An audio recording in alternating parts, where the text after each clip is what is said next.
আপনারা দেখছেন সংবাদ সারাদিন, আপনাদের সঙ্গে রয়েছে আমি অঙ্কুর। এই মুহূর্তের অন্যতম গুরুত্বপূর্ণ খবর, বিহারে আস্থা ভোট ছিল, সেই ভোটে জয়লাভ করেছে এনডিএ শিবির। এনডিএ শিবিরের মুখ্যমন্ত্রী পদপ্রার্থী নীতিশ কুমার তাকে আস্থা ভোটে 243 আসনের বিহার বিধানসভায় 122টি আসন পেতে হতো। সেখানে বিহারের জেডিইউ এর সঙ্গে এনডিএর যে বিজেপির যে জোট, সেই এনডিএ জোটের কাছে 128 জন বিধায়ক সংখ্যা ছিল এবং 128টি ভোট পড়ে মুখ্যমন্ত্রী নীতিশ কুমারের পক্ষে এবং সেই মতোই আস্থা ভোটে জয়লাভ করেছেন তারা। আরজেডি সহ বিপক্ষ শিবিরে পড়েছে 115টি ভোট, এমনটাই জানতে পারা যাচ্ছে।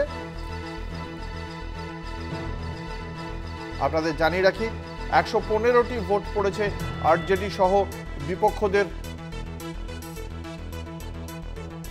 বিজেপির ছিল 78 জন বিধায়ক, জেডিইউ এর ছিল 45 জন বিধায়ক।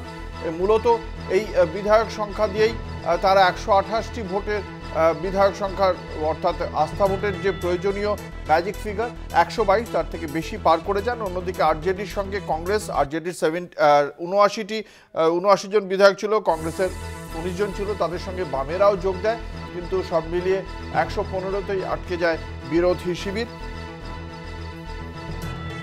এনডিএর পক্ষে ভরে 128টি ভোট।